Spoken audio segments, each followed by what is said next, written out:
이번 국군의 날 행사는 유례 없이 광화문 일대에서 시가 행진으로 진행되었는데요. 이 행사에 참여한 세계 각국의 외신들이 시내에서 벌어진 우리 군의 행진을 보고 특별 편성 보도까지 하고 있다고 합니다. 안녕하세요. 제 이름은 사라 존슨입니다.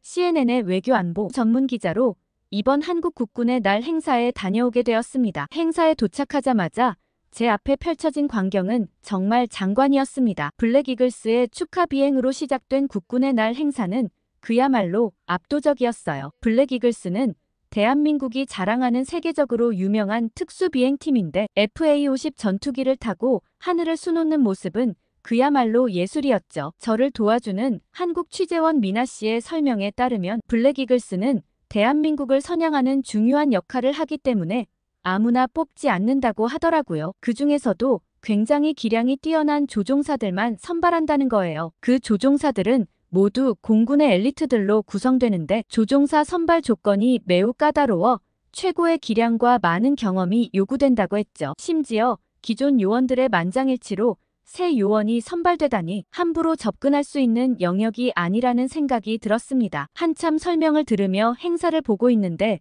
더 놀라운 건 따로 있었어요. 하늘에서 대형 태극기가 에어벌룬에 매달려 부양하는 모습이었죠. 이건 한국인이 아닌데도 불구하고 정말 눈물 날 만큼 감동적인 장면이었습니다. 미나 씨는 이 행사에는 역사적인 의미가 있다고 설명했습니다. 이 장면은 바로 1950년 9월 28일 해병대가 서울을 수복하고 태극기를 개양했던 그 순간을 재현하는 거라며 우리 국군의 의지를 상징하는 중요한 행사라고 했죠. 제가 가장 기억에 남는 장면은 대형 태극기 행진 장면이었는데 그 장면은 정말 압권이었습니다. 가로 15m에 세로 9.4m의 거대한 태극기가 광화문 광장을 가로질러 행진하는 모습은 말로 표현할 수 없을 정도로 웅장했어요. 더 놀라운 건 이 태극기를 든 사람들이었습니다. 6.25 전쟁 당시 서울 수복의 영웅 해병 박정모 대장의 손녀와 현 해병대 이사단 소대장이 함께 태극기를 들고 있었어요. 과거와 현재 그리고 미래가 하나로 어우러진 모습이었죠. 특히 이 행진에는 윤석열 대통령도 참석해서 눈에 띄었어요. 외신 반응이 약간 엇갈렸던 점은 이전 문재인 정권 때는 국군의 날 행사를 한 번도 하지 않다가 윤석열 대통령 때 강한 안보의식을 보여준다는 입장도 있는 반면 윤석열 대통령이 개최한 이 행사를 위해 너무 많은 인력이 낭비된다는 의견도 있었죠. 행진에는 ROTC 후보생들과 RNTC 특성화 고교 학생들까지 동원되었거든요. 게다가 예비 제향군인회 회원들도 함께했는데 미나 씨는 제향군인회는 11만 명의 회원을 가진 최대의 안보단체라고 설명했어요. 한자리에 대한민국 군대의 과거와 현재 그리고 미래까지 함께하는 순간이라는 생각이 들었어요. 이 행사를 지켜보는 시민들의 반응도 인상적이었어요. 모두들 나라를 지키고 있는 군인들에게 깊은 감사함을 느끼고 있는 것 같았거든요. 미나 씨는 한국 사람들은 역사의식이 굉장하다고 설명했어요. 한국에서는 역사 교육을 굉장히 중요하게 여기는데 한국의 아픈 역사 때문이라고 말하더라고요. 한국 사람들은 과거 일제강점기와 한국 전쟁의 고통을 가슴 깊이 새기고 있고 다시는 그런 일이 일어나지 않기를 바란다고 했어요. 그래서 역사를 잊지 않고 더 나은 미래로 나아가겠다는 강한 의지가 있다고 했죠. 미나 씨의 설명을 들으며 궁금한 게 한 가지 있었습니다. 국군의 날이 10월 1일인 이유에 뭔가 다른 이유가 있나 싶었죠. 그러자 미나 씨는 10월 1일은 여러 의미가 있다며 6.25 전쟁 때 우리 군이 38선을 처음 넘은 날이기도 하고 공군이 창설된 날이기도 하다고 했죠. 그래서 여기에는 북진 통일의 의미와 국군 완성의 의미를 모두 담고 있는 날이라고 했어요. 저는 이런 한국을 보면서 미국과의 동맹을 더욱 견고히 해야겠다는 생각이 들었습니다. 사실 저야말로 한미 동맹에 관해서라면 누구보다 열정적인 사람이죠. 20년 넘게 이 분야에서 일하면서 전 세계의 복잡한 외교 관계를 지켜봐왔어요. 그 중에서도 한미 동맹은 제게 특별한 의미를 가지는 것 같아요. 솔직히 말씀드리면 미국의 동맹 정책에 대해 비판적인 시각을 가진 동료들도 많은 편이에요. 심지어 제 옆자리에 앉아있는 동료 기자도 그래요. 왜 우리가 다른 나라 일에 끼어들어야 하는지 모르겠다거나 동맹은 우리에게 부담만 될 뿐이야 라는 말들을 심심치 않게 듣곤 합니다. 때론 회의실에서 격렬한 토론이 벌어지기도 해요. 하지만 전 달라요. 특히 한국과의 동맹은 절대 포기해선 안 된다고 굳게 믿고 있어요. 그 이유를 꼽자면 너무 많죠. 밤새도록 얘기해도 모자랄 정도예요. 솔직히 한국은 아시아에서 미국의 가장 믿음직한 파트너예요. 이건 그냥 제 개인적인 생각이 아닙니다. 수많은 전문가들과 정책 입안자들도 동의하는 사실이에요. 한국과 미국은 민주주의 가치를 공유하고 있죠. 이건 그냥 말로만 하는 게 아니에요. 한국은 실제로 그 가치를 위해 피를 흘렸어요. 6.25 전쟁 때부터 지금까지 자유를 지키기 위해 싸워왔죠. 모두가 알다시피 한국은 베트남 전쟁 때도 미국을 도왔어요. 그때 한국은 미국 다음으로 많은 군대를 파병했죠. 이런 나라가 어디 있겠어요? 그렇기 때문에 중국이나 일본과는 차원이 다르다고 생각해요. 중국은 우리와 체제가 다르고 가치관도 달라요. 일본은 동맹국이긴 하지만 역사적인 문제들이 있죠. 하지만 한국은 특별하죠. 우리와 같은 가치를 공유하면서도 신뢰할 수 있는 파트너예요. 게다가 현재 한국의 세계적인 위상을 떠올려 봤을 때 한국의 경제력과 기술력은 어마어마하다고 볼 수 있죠. 삼성이나 현대자동차 같은 세계적인 기업들이 한국 기업이고 한국은 이제 세계 10위권의 경제 대국이에요. 최근 한국에서 내놓은 엄청난 방산 기술만 봐도 알 수 있어요. K9 자주포나 KF-21 전투기 같은 무기들은 세계 최고 수준이에요. 미국도 이제 한국을 단순한 동맹국이 아니라 우리와 어깨를 나란히 하는 파트너라고 생각해야 해요. 또한 누구나 인정하다시피 반도체 배터리 같은 첨단 기술 분야에서 한국은 세계 최고 수준이잖아요. 삼성과 SK하이닉스의 반도체 기술은 세계 최고예요. 미국이 쓰는 스마트폰의 메모리 칩 대부분이 한국산인데 이런 나라와 동맹을 맺고 있다는 건 우리 미국에게 엄청난 이점이에요. 제가 이런 얘기를 하면 한국 국토가 너무 작아서 뭐 제대로 된 역할이나 할 수 있냐고 묻는 사람들이 있는데요. 정말 이해가 안 가는 말이에요. 사실 그건 뭘 잘 모르는 사람들이라는 생각이 들어요. 국토의 크기가 중요한 게 아니에요. 실제로 한국의 지정학적 위치는 너무나 중요하거든요. 한반도는 중국과 러시아 그리고 일본 사이에 있죠. 미국이 절대 우방으로 삼을 수 없는 나라들도 포함되어 있잖아요. 중국과 러시아는 우리의 경쟁국이에요. 이런 상황에서 한국의 위치가 얼마나 중요한지는 말할 필요가 없다고 보거든요. 특히 이 지역의 평화와 안정을 위해서는 한국과의 동맹이 필수적이에요. 만약 한국이 없다면 우리 미국의 영향력이 크게 줄어들어 제대로 된 목소리를 내기 어려운 게 사실이죠. 아마 알만한 전문가들은 다 알 거라 생각해요. 그리고 미국 입장에서 제일 불편한 점이 하나 있는데요. 몇 시간도 안 돼서 바로 제압할 수 있지만 차마 그러지 못하는 나라가 한 군데 있죠. 바로 북한이요. 북한의 핵 위협에 대응하기 위해서는 한국과의 긴밀한 협력이 절대적으로 필요해요. 정말 고마운 건 한국이 최전선에서 이 위협을 막아내고 있다는 점이에요. 이건 다른 나라들도 한국에게 고마워해야 할 점이라고 생각하죠. 한국이 아니었다면 북한이 금세 날뛰어서 전 세계 평화에 큰 위협이 될 거라 보거든요. 그래서 우리 미국이 한국을 버린다면 그건 우리 스스로의 안보를 포기하는 거나 다름없다는 생각이 들어요. 그래서 이번 한국 국군의 날 행사에서도 저는 무조건 제가 가겠다며 후배 기자들을 다 제치고 한국행에 올랐죠. 편집장님께 제가 꼭 가야 합니다 라고 열렬히 주장했거든요. 다른 기자들이 어찌나 가고 싶어 하던지 저보고 선배는 긴 비행시간을 버티기도 힘들 거라며 자기들이 가겠다고 우기지 뭐예요. 후배들의 그 간절한 눈빛을 보면서도 저는 물러설 수 없었어요. 왜냐고요? 이건 한국이니까요. 솔직히 다른 나라였다면 저는 절대 안 갔을 거거든요. 특히 중국이면 비자 발급부터 시작해서 골치 아픈 게 한두 가지가 아니에요. 제가 예전에 중국에 갔을 때 중국 사람들 위생관념 때문에 말도 못하게 괴로웠어요. 그때를 생각하면 아직도 아찔해요. 중국 여행은 정말 악몽 같았죠. 화장실은 말할 것도 없고 길거리 음식점의 위생 상태는 끔찍했어요. 거리에 뱉는 침소리는 이제 트라우마가 됐고요. 게다가 관광지마다 너무 붐비고 줄 서는 문화도 없어서 정말 힘들었죠. 택시 기사들은 바가지 요금에 거스름 돈도 제대로 안 줬어요. 그리고 그 끔찍한 스모그까지 정말 다시는 가고 싶지 않아요. 하지만 한국이라면 무조건 가야죠. 저는 작년 한국에서 나로호 발사 취재차 가봤던 적이 있었는데 그때의 감동이 아직도 생생해요. 나로호 발사 현장을 직접 본 사람이 얼마나 될까요? 저는 그 행운을 누렸거든요. 그날 카운트다운이 시작되고 나루호가 하늘로 솟구쳐 오르는 순간 정말 말로 표현할 수 없는 감동이었어요. 한국의 우주 기술력에 놀랐고 그 순간의 열기와 환호성은 지금도 잊을 수 없죠. 나루호 발사 성공은 단순한 로켓 발사가 아니었어요. 한국의 끈기와 기술력 그리고 도전 정신을 보여주는 역사적인 순간이었죠. 그래서 이번에도 또 제가 한국에 간다고 밑에 후배들이 말들이 정말 많더라고요. 선배 또 한국이요? 이번엔 저희한테 기회를 주세요.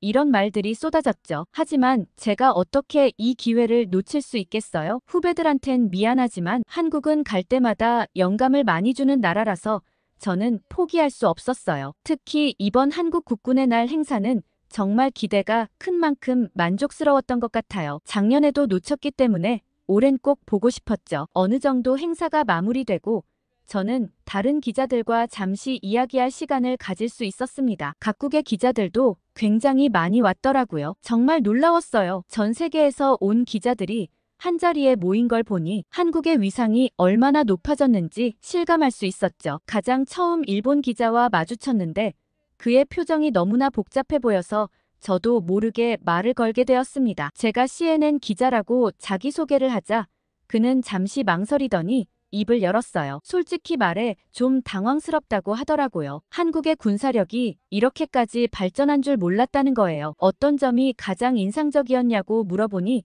주저없이 현무5 미사일이라고 대답했습니다. 300m 깊이의 지하 벙커도 관통할 수 있는 그 무기가 정말 대단하다면서 일본에는 그런 무기가 없다고 말하는 걸 보니 부러움이 느껴지더라고요. 그런데 이어진 그의 말에 저는 정말 놀랄 수밖에 없었어요. 한국의 이런 군사력 성장으로 일본 내부에는 갈등이 이어지고 있다고 했죠. 일본 내부에서 안보 정책에 대한 격렬한 논의가 벌어지고 있다는 거예요. 강경파는 즉각적인 군비 증강으로 한국의 위협에 대비해야 한다는 입장이 있는 반면 온건파는 한국에 협조하며 최대한 외교적으로 동맹을 맺어야 한다고 했죠. 아무래도 한국과 일본은 역사적으로 얽힌 문제가 많이 있기 때문에 일본 내부에서도 격렬한 대립이 일어나고 있다고 했어요. 그렇다고 마냥 군비 증강을 할 수도 없는 이유는 일본이 현재 경제 위기를 가까스로 극복하고 있기 때문이라고 했습니다. 저는 일본 기자의 말을 듣고 그렇다면 일본 시민들은 어떻게 생각하는지 궁금했어요. 정치인들과 또 생각이 다를 수도 있으니까요. 그러자 일본 기자는 일본 국민들 사이에서도 불안감을 느끼는 사람들이 많다고 했어요. 그런데 그중 일부 극우혐 한파들은 시위까지 벌이며 핵무장을 주장하는 사람들까지 생겼다고 했어요. 저는 그 발언을 듣고 굉장히 위험하다는 생각을 했습니다. 사실 일본 정도면 충분히 핵을 개발할 수 있는 기술과 여건은 된다고 생각했거든요. 그렇지만 만약 핵을 개발하는 순간 국제사회의 보복을 받을 게 뻔했어요. 그리고 미국의 심기를 건드려 미일 동맹의 균열이 가해질 수밖에 없겠죠. 그렇게 일본 기자와 대화를 마치고 나오는데 갑자기 중국 특파원으로 보이는 기자가 저에게 다가왔어요. 그는 제게 미국 기자가 맞냐는 말을 몇 번이나 하며 확인을 하더라고요. 그러면서 혹시 자기가 하는 이야기를 바로 속보로 내줄 수 있냐고 물어봤어요. 저는 비장한 그의 표정을 보며 당연히 바로 써줄 수 있다며 적극적인 자세를 보였죠. 그러면서 그가 말하길 중국 최고 지도부가 현무5 대응을 위한 긴급 군사회의를 소집했다고 하더라고요. 정말 놀랍게도 이 회의에서 극비 군사 프로젝트가 승인되었다고 해요. 저는 그 말을 듣고 정말 놀랄 수밖에 없었어요. 중국이 이렇게까지 발빠르게 대응할 줄은 몰랐거든요. 저는 팩트체크가 안 된 내용을 허위로 쓸 수 없다고 신뢰할 만한 정보를 달라고 했죠. 좀 더 정보를 빼내고 싶은 목적도 있었어요. 그런데 이어진 그의 말에 저는 더욱 충격을 받았어요. 중국이 한국의 주요 방위 산업체들을 겨냥한 대규모 사이버 공격을 감행했다며 그 증거가 되는 사진을 몇 장 보여주더라고요. 그때 해커가 실패했지만 여전히 준비를 하고 있다는 뉘앙스로 말을 했는데 이 정도면 중국이 이 악물고 작정했구나 싶었어요. 이런 사이버 공격으로 현무5 관련 기술 정보를 빼내기만 하면 중국이 카피하는 건 금방이라고 하더라고요. 게다가 중국이 다음 달에 동중국해에서 대규모 군사훈련을 실시한다고 해요. 이건 명백히 한국을 겨냥한 무력 과시를 위함이라고 했어요. 저는 상황이 이렇게 급박하게 흘러갈 줄은 생각도 못했죠. 한국의 현무5가 불러온 파장이 이렇게 심각할 줄은 상상도 못했습니다. 한국에 대한 주변국의 견제가 심상치 않더라고요. 중국 특파원의 말을 듣고 있자니 현무5의 등장이 단순한 무기 개발을 넘어서 동북아 전체의 안보 구도를 완전히 뒤흔들어 놓았다는 게 느껴졌어요. 저는 북한과 중국의 관계는 어떻게 되냐고 물었습니다. 아무래도 북한을 지원해주는 나라는 중국밖에 없는데 이번 일로 북한과의 관계에도 뭔가 변화가 있을 거라는 생각이 들었거든요. 그러자 중국 특파원은 주변을 한 번 더 살펴본 뒤 목소리를 낮추며 말하기 시작했어요. 중국과 북한이 비밀리에 극비 정상회담을 추진 중이라는 거예요. 이 회담에서 양국이 군사동맹을 더욱 강화하고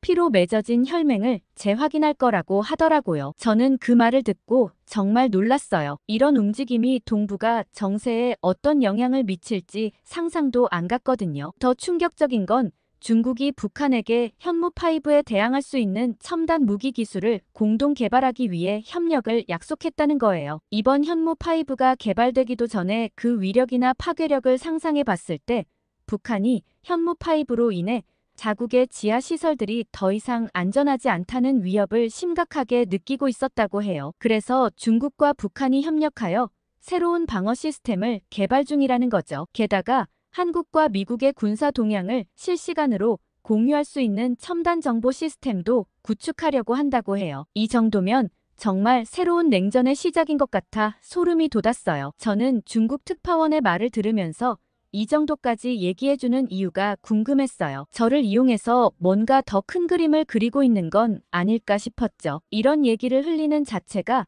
미국과 한국의 안보에 대해 균열을 내기 위한 시도라는 생각이 들더라고요. 그렇지만 내색하지 않고 일단 그의 말을 유심히 들었습니다. 중국 특파원은 중국이 북한에 대한 경제 제재를 우회할 수 있는 새로운 방안을 마련하고 있다고 했어요. 심지어 북한에게 해구산을 제공하겠다는 약속까지 했다고 하더라고요. 이건 정말 국제 질서를 완전히 뒤흔들 수 있는 폭탄급 소식이었어요. 북한의 안보 불안을 해소하고 중국과의 관계를 더욱 긴밀하게 만들려는 의도로 보이는데 이렇게 되면 한반도 정세가 더욱 복잡해질 것 같아요. 그리고 이번 국군의 날 행사가 알려지고 나서 북한이 평양에서 전례 없는 규모의 군사 퍼레이드를 준비 중이라고 했어요. 이 퍼레이드에서 새로운 무기 체계를 대거 공개할 예정이라고 하더라고요. 아마도 현무5에 대한 대응 능력을 과시하려는 의도겠죠. 특파원은 이 퍼레이드가 북한의 군사력을 과시하고 주변국들에게 경고 메시지를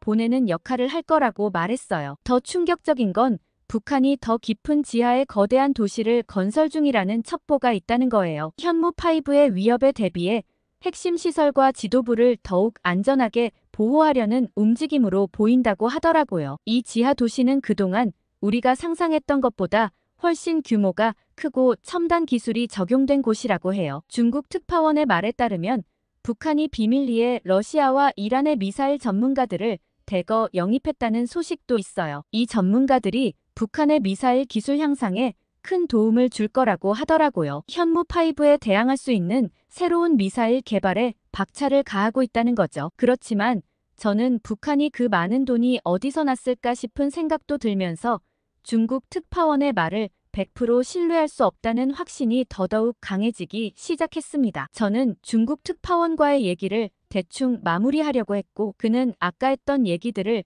꼭 속보로 써달라며 신신당부하고는 자리를 떠났어요. 그리고는 이 일의 진위를 미나 씨와 함께 얘기하기 시작했죠. 미나 씨는 최근 북한 지역에서 의문의 인공지진이 감지되는 건 사실이라고 했어요. 새로운 핵실험일 가능성이 제기되고 있다고 하더라고요. 사실 여부를 떠나서 북한의 위기의식을 여실히 보여주는 사례라고 했어요. 심지어는 김정은 위원장이 갑자기 장기간 공개석상에 나타나지 않고 있다고 했죠. 이에 대해 여러 추측이 난무하고 있는데 신뢰할 수 있는 정보원에 따르면 현무5의 위협으로 김정은이 지하 벙커를 관리 감독하느라 바쁘다고 하더라고요. 현무5의 위협에 대비해 더 깊고 견고한 시설을 만들고 있다는 거죠. 이 시설들은 현무5 때문에 기존의 것들보다 훨씬 더 깊은 곳에 위치해두고 첨단 기술로 보호하고 있다고 했어요. 거기에는 중국의 지원도 따른다고 했죠. 어쨌든 현무5가 가지고 온 변화가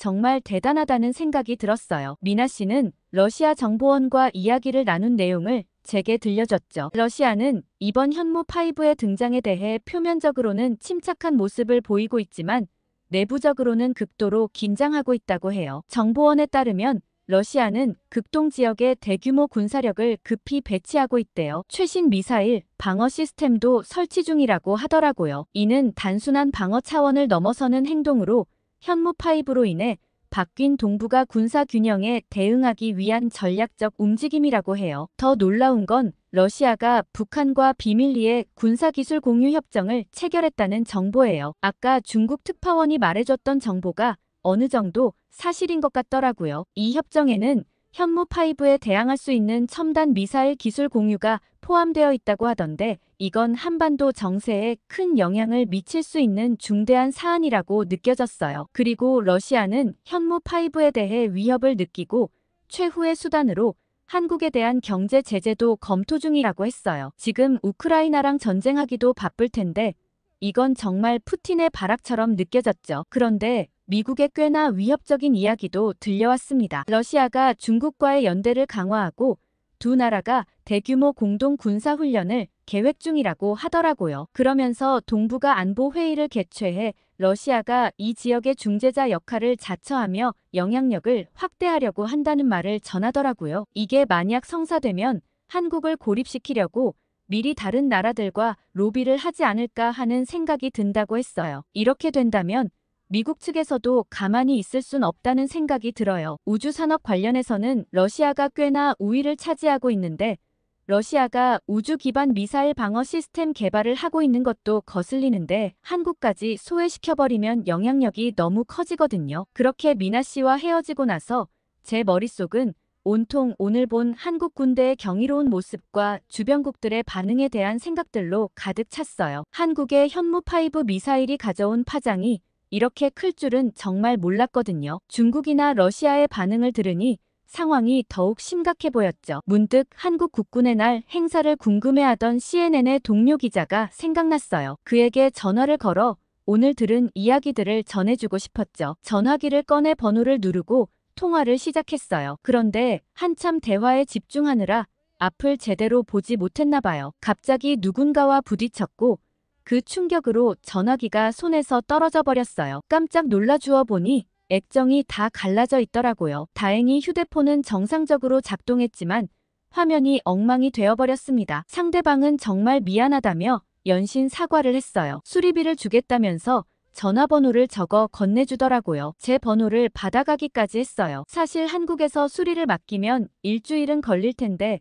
미국에 가서 고쳐야겠다 생각했고 수리비도 받을 수 없을 거라 생각했죠. 저는 너무 속상했지만 결국 제 잘못도 있었으니 괜찮다고 말했죠. 호텔로 도착해서는 긴급하게 써야 할 기사를 먼저 써야 했기 때문에 정신없이 돌아와 바로 책상에 앉아 흥분된 마음으로 기사를 썼어요. 기사를 다 쓰고 보니 어느새 밤 12시가 넘어 있었고 지쳐 바로 잠에 들었죠. 다음 날 한국 군사안보 전문가로 활동하고 있는 교수님을 만나러 갔어요. 사실 한국의 기술력은 인정하지만 솔직히 한국이 핵무기를 만들 기술이 있다고는 생각하지 않았거든요. 그래서 한미동맹에 대한 한국의 입장과 이번 국군의 날 행사에 공개한 무기들에 대해 듣고 싶었어요. 교수님을 만나자마자 현무5에 대해 물어봤어요. 교수님은 빙그레 웃으시더니 이렇게 말씀하셨습니다. 현무5는 한국의 군사력 발전을 상징하는 무기라고 하더라고요. 300m 깊이의 지하 벙커도 관통할 수 있는 능력은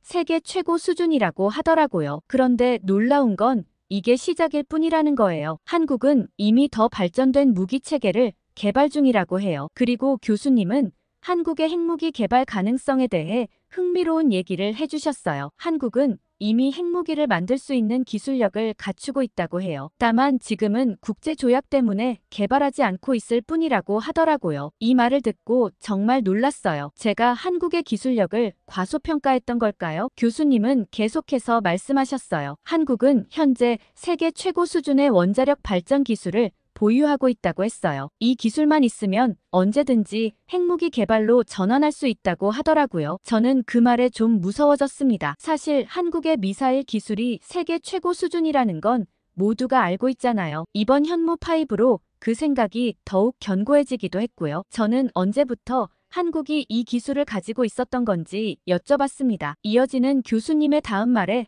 더욱 놀랐어요. 한국은 이미 1970년대에 핵무기 개발을 시도한 적이 있다고 했어요. 당시 박정희 대통령이 비밀리에 핵개발 프로그램을 추진했다고 하더라고요. 저는 이미 50년도 전에 개발을 시도했던 정도라면 사실상 핵개발을 위한 기술은 이미 갖추어져 있다는 생각이 들었습니다. 미국의 압력으로 중단되긴 했지만 그때 축적된 기술과 노하우가 지금까지 이어져 오고 있다고 하더라고요. 저는 교수님께 미국과의 동맹에 대해 한국 내부의 입장은 어떤지 궁금했어요. 그러자 교수님은 쉽게 얘기할 순 없지만 개인적인 의견일 뿐이라며 공식적인 의견으로는 적지 말아달라고 부탁하셨어요. 교수님은 한국 입장에서는 여전히 미국과의 동맹이 굉장히 중요하긴 하지만 자주 국방의 필요성도 절감하고 있다고 해요. 현무5 같은 첨단 무기 개발이 바로 그런 노력의 일환이라고 하더라고요. 그리고 한국은 뛰어난 기술력과 제조 능력을 갖추고 있기 때문에 미국의 간섭에서 좀 더 자유로울 수 있다면 더 많은 발전이 있을 거라 생각한다고 하셨죠. 저는 혹시나 한국이 미국과의 동맹을 필요로 하지 않는다면 어떻게 될까 생각해 보다가 금방 머리를 가로저었어요. 교수님도 지금 단계에선 절대 불가능하지만 미래를 생각해보면 필요한 일이라고 하셨죠. 그리고 교수님께선 한국 내에서도 일부는 자체 핵무장을 요구하는 목소리가 점점 커지고 있다고 했어요. 북한의 핵 위협이 계속되는 상황에서 미국의 핵우산만으로는 부족하다는 인식이 확산되고 있다고 하더라고요. 이런 상황이 계속된다면 한국도 어느 정도 행동에 나설 필요가 있지 않겠냐고 슬며시 얘기하셨죠. 교수님의 말씀을 들으며 북한의 최근 도발 행위가 떠올랐어요. 특히 오물풍선 투척 사건은 한국 사회에 큰 충격을 주었다고 하더라고요. 사실 이 사건은 단순한 도발을 넘어 심각한 생화학 위협으로 간주되고 있잖아요. 북한은 최근 수개월간 대남 선전물과 함께 오물과 쓰레기 등을 담은 풍선을 남쪽으로 띄워보내는 도발을 지속해왔는데 이 풍선들은 주로 접경 지역에 떨어져 환경 오염과 위생 문제를 야기했을 뿐만 아니라 주민들의 불안감을 크게 증폭시켰다고 했어요. 교수님은 이러한 행위가 생화학 무기 사용의 전조일 수 있다고 심각하게 받아들이셨어요. 북한이 보유하고 있는 것으로 추정되는 생화학 무기의 존재를 고려하면 안보 입장에서 매우 위협적인 행동이라고 하셨죠. 물론 한국 정부는 이러한 북한의 도발에 대해 강력히 항의하고 즉각 중단을 요구했지만 북한은 이를 무시하고 도발을 계속하고 있다고 해요. 이는 남북관계를 더욱 악화시키고 한반도의 긴장을 고조시키는 요인이 되고 있다고 하더라고요. 이러한 상황은 한국 내에서 자체 방어 능력 강화의 필요성에 대한 목소리를 더욱 키우고 있다고 해요. 현무5와 같은 첨단 무기 개발도 이러한 맥락에서 이해될 수 있겠지만 일각에서는 이것만으로는 부족하다는 의견도 나오고 있대요. 그래서 핵무기가 필요하지 않을까 하는 이야기가 나오고 있는 거죠. 사실 북한의 이런 도발 행위는 국제사회의 비난도 받고 있어요. 유엔 안전보장이사회는 이를 유엔 결의 위반으로 규정하고 북한에 대한 제재를 논의하고 있지만 중국과 러시아의 반대로 실질적인 조치는 이루어지지 않고 있는 실정이긴 하거든요. 그렇게 교수님과의 인터뷰를 마치고 나오는데 갑자기 휴대폰이 울렸어요. 어제 제 휴대폰을 떨어뜨리게 했던 그 남자였죠. 휴대폰 액정은 고쳤냐고 물어보시더라고요. 사실 수리에 일주일 넘게 걸릴 텐데 이틀 뒤면 미국으로 돌아가야 하고 어디서 고쳐야 할지도 모르겠다고 솔직히 말씀드렸어요. 그분은 제 말을 듣더니 1시간이면 된다고 하시면서 직접 수리점으로 데려가 주겠다고 하셨어요. 정말 감사했죠. 하지만 걱정도 되더라고요. 1시간 동안 어떻게 고칠 수 있다는 건지 믿기질 않았거든요. 만나자마자 제 의심스러운 눈빛을 느꼈는지 그분은 웃으시면서 한국에선 일주일 걸리는 건 있을 수 없는 일이라며 걱정하지 말라고 하시더라고요. 그렇게 같이 한국의 수리점으로 향했어요. 가는 길에 저는 한국 남자들은 다 군복무가 의무라는데 군대를 다녀오셨냐고 물어봤죠. 그러자 그분은 군대 이야기에 관심이 많냐고 물어봤고 저는 군사 전문 기자라고 말했죠. 그러자 그분이 예전에 군 복무를 하셨던 경험담을 들려주시는데 정말 흥미진진했어요. 특히 혹한기 훈련 얘기가 인상 깊었죠. 영하 20도가 넘는 추위 속에서 며칠씩 야외 훈련을 한다고 하더라고요. 눈 속에서 잠을 자고 얼어붙은 식량을 녹여 먹으면서도 훈련을 계속한다는 거예요. 미국에선 특전사 훈련이 아닌 이상 그런 강도로 훈련하지 않는데 한국 군대의 훈련 강도는 정말 대단해 보였어요. 그리고 화생방 훈련 얘기도 들었어요. 독가스가 가득한 방에 들어가 방독면을 벗고 본인의 이름과 군번을 외치고 나와야 한다고 하더라고요. 정말 위험해 보이는 훈련인데 한국 군인의 정신력으로 모두 버텨낸다고 했어요. 특히 한국은 북한의 화학무기 위협에 대비하기 위해 필요하다고 하더라고요. 한국 군인들이 얼마나 철저하게 훈련받고 있는지 알 수 있었어요. 저는 수리점에 도착해서 휴대폰을 맡기고 기다리는 동안에도 계속해서 군대 이야기를 해달라고 부탁했어요. 행군 중에 군화 밑창이 다 닳아서 맨발로 걸었다는 이야기나 하루에 2시간씩만 자면서 일주일 동안 훈련받았다는 이야기 등을 들으니 한국 군인들의 강인함이 느껴졌어요. 그러다 문득 저는 현무5 미사일에 대한 얘기를 꺼냈어요. 그분은 이런 첨단 무기도 중요하지만 결국 그것을 다루는 군인들의 정신력과 훈련이 더 중요하다고 하시더라고요. 한국 군인들의 강인한 정신력과 철저한 훈련이 있었기에 이런 첨단 무기 개발도 가능했다는 거죠. 그런데 놀랍게도 1시간도 안 돼서 휴대폰이 고쳐졌다며 수리 직원이 제게 휴대폰을 건넸어요. 정말 믿기지 않았죠. 미국에서는 보통 며칠씩 걸리는데 말이에요. 휴대폰을 받아들고 보니 새 것처럼 깨끗해져 있더라고요. 한국의 기술력에 다시 한번 감탄했어요. 저는 그 짧은 시간 동안 한국 군인의 생생한 이야기를 들을 수 있어서 정말 고맙다고 얘기했어요. 이런 이야기들은 제 기사에 깊이를 더해줄 수 있을 것 같았거든요. 그분께 정말 감사하다고 말씀드렸더니 오히려 제가 한국에 관심을 가져줘서 고맙다고 하시더라고요. 그리고 저는 감사한 마음에 내일 식사를 대접해드리겠다고 하곤 헤어졌죠. 또다시 호텔로 돌아와 오늘 교수님과 나눴던 대화에 한국 군인들에 대한 이야기까지 정신없이 기사를 쓰기 시작했어요. 이번 취재를 통해 한국의 군사력 발전이 동북아 정세에 미칠 영향을 생각하니 앞으로 이 지역이 어떻게 변할지 정말 궁금해졌어요. 그리고 미국은 이런 상황에서 어떤 역할을 해야 할지도 고민되더라고요. 한국 국군의 날 행사에 감탄한 외신의 반응을 생생하게 전달드렸는데요. 이로 인해 주변국들이 바쁘게 움직이는 것까지 포착할 수 있었습니다. 중국과 일본 그리고 러시아와 북한의 반응에 대한 댓글 많이 달아주세요. 구독과 좋아요는 영상 제작에 큰 힘이 됩니다. 다음에 또 찾아와 주세요. 감동필름이었습니다.